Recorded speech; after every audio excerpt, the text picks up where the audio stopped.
Okay students, आज हम लोग आईसीएसई क्लास 7 बायोलॉजी का लीनियर इक्वेशन चैप्टर का पार्ट 2 पढ़ने वाले हैं। अगर आप लोग पार्ट 1 नहीं देखे तो उसका लिंक आपको डिस्क्रिप्शन में मिल जाएगा, आप जाकर देख सकते हैं। इस पार्ट में हम लोग कुछ और इक्वेशंस को सॉल्व करना सीखेंगे। ओके, तो हम लोग देख लेते हैं कि क्या क्या इक्वेशंस हो सकता है, और हम लोग वर्ड प्रॉब्लम्स को भी सॉल्व करना सीखेंगे। So let's start.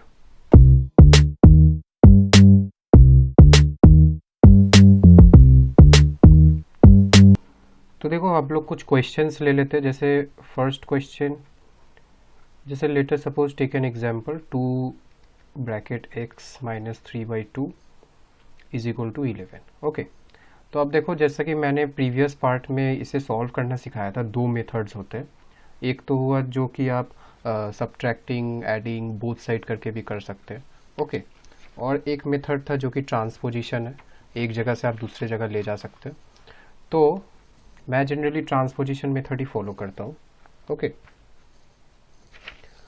तो अब हम लोग क्या करेंगे, सबसे पहले इसका ब्रैकेट को खोल देते हैं। Okay, so what it will be 2 multiplied by x which will be equal to 2x minus 2 multiplied by 3/2। Okay, so it will be 2 multiplied 3/2 is equal to 11।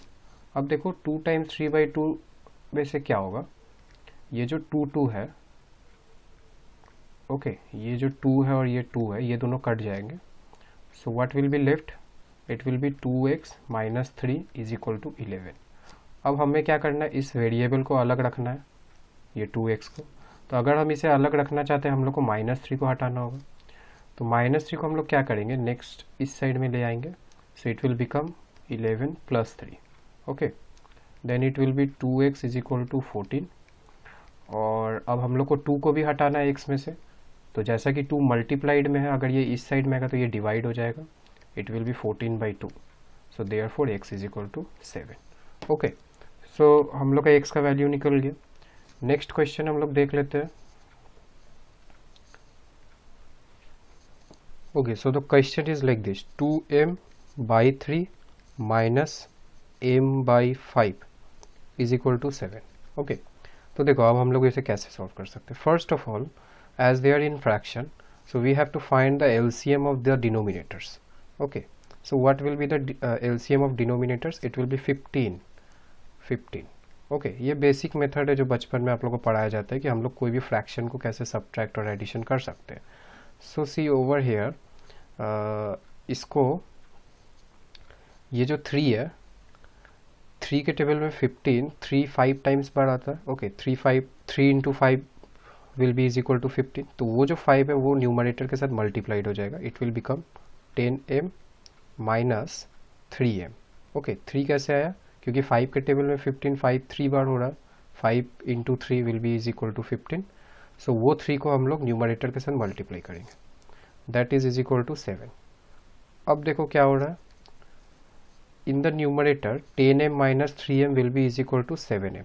7m by 15 is equal to 7। Okay, now it will be, ये 15 जो है as it is in the divide form, so when it will go to the next side it will be multiplied. Okay, so it will become 7m is equal to 7 into 15 and m is equal to 7 into 15 by 7. Okay, so it will be 15. तो मेरा जो m का value है वो 15 हो जाएगा। Okay, so in this way you can solve this. अब हम लोग देख लेते हैं कुछ प्रॉब्लम सम्स इस चैप्टर के रिलेटेड, लीनियर इक्वेशंस के। Okay, so the first question is this. हम लोग देख लेते हैं क्वेश्चन क्या है।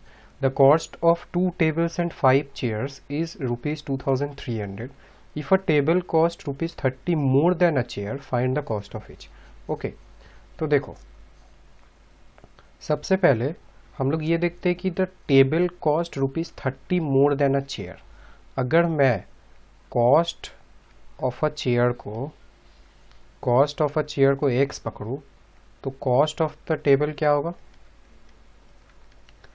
कॉस्ट ऑफ द टेबल हो जाएगा x plus 30 because it is 30 more than the chair. Okay, अब देखो, जैसा कि ये इंसान ने 2 टेबल खरीदा है, so the cost of 2 table is equal to 2 into x plus 30। okay, and the cost of 5 chairs it will be 5 into x.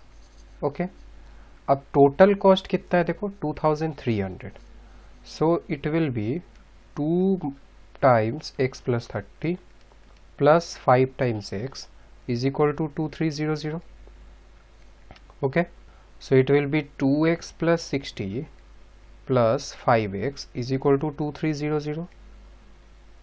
it implies 7x is equal to 2300 minus 60. okay, it will be 7x is equal to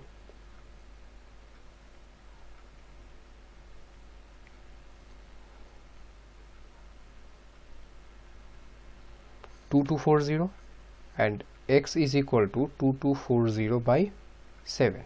okay, which is equal to 320. okay, so ये जो x था ये क्या था, it is the cost of the chair. अब हम लोग cost of the table भी निकाल सकते हैं. कॉस्ट ऑफ द टेबल क्या हो जाएगा 320 plus 30 which is equal to 350. Okay, so in this way you can find the cost of chair and the table. So ये सब सिंपल कुछ प्रॉब्लम्स हमसे इसके रिलेटेड, अगर आप लोग ध्यान से क्वेश्चन को ही पढ़ लेंगे तो it will be easier for you to solve this. Okay, next question हम लोग देख लेते हैं.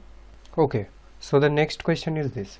A purse contains rupees 550 in notes of denominations rupees 10 and 50. okay, so एक पर्स है जिसमें कि रुपीज़ 550 है टोटल, और उसमें नोट्स क्या क्या है, रुपीज़ 10 के नोट्स है और रुपीज़ 50 के नोट्स है. ओके, अब हम लोग को पता नहीं कि कितने रुपीज़ 10 के नोट्स है, मतलब वो 10 भी हो सकते हैं, ठीक है, और 50 के कितने नोट्स है. If the number of 50 notes is 1 less than that of rupees 10 notes. अब देखो रुपीज़ 10 के जितने नोट्स है, ठीक है, और रुपीज़ 50 के जो नोट्स है वो रुपीज़ 10 के नोट से 1 लेस है, then find the number of 50 notes. तो हम लोग कैसे कर सकते हैं, देखो सबसे पहले तो let the number of rupees 10 notes be x. ठीक है, अगर हम इसे एक्स पकड़ लेते हैं तो नंबर ऑफ रुपीज़ 50 के जो नोट्स है वो कितने हो जाएंगे, x माइनस 1 हो जाएंगे. ठीक है, अब देखो जैसा कि number of notes of rupees 10 x है तो टोटल अमाउंट कितना हो जा रहा है, इट विल बी 10x. ठीक है, मतलब कुछ ऐसा समझो कि आपके पास 2 रुपीज़ के कॉइन 4 है, तो आपके पास टोटल कितने रुपीज़ हुए, it will be 2 times 4 which is equal to 8. In the same way अगर रुपीज़ 10 के नोट्स x होते हैं तो टोटल अमाउंट कितने हुए, it will be 10 times x plus 50 times x minus 1 and that is equal to 550. ठीक है, it will be 10x plus 50x minus 50 is equal to 550. Okay, and it will be 60x is equal to 550 plus 50. It will be 60x is equal to 600 और x is equal to 10. Okay, तो हम लोग का x का value आ गया 10. इसका मतलब क्या, रुपीज़ 10 के जो नोट्स है that is 10. There are 10 notes of rupees 10. Okay, और अगर 10 नोट्स ऑफ रुपीज़ 10 है तो 50 के कितने नोट्स हो जाएंगे, इट विल बी 9. ओके, सो इसी से हम लोग कुछ प्रॉब्लम सम्स देख चुके हैं इस चैप्टर के. बाद बाकी प्रॉब्लम सम्स भी आप इसी प्रकार सॉल्व कर सकते हैं. ओके, सो इसी से हम लोग का ये चैप्टर ख़त्म हो चुका है. अब आप लोग सोच रहे होंगे कि इस चैप्टर में एक और पार्ट है that is linear in equalities. Okay, जिसे हम लोग लीनियर इन इक्वेशंस भी कह सकते हैं, तो वो मैं इस चैप्टर में नहीं करूँगा, वो मैं एक डेडिकेटेड डिफरेंट वीडियो बना दूँगा. ओके, सो इस वीडियो के लिए इतना ही. Thank you for watching. We will meet in the next video.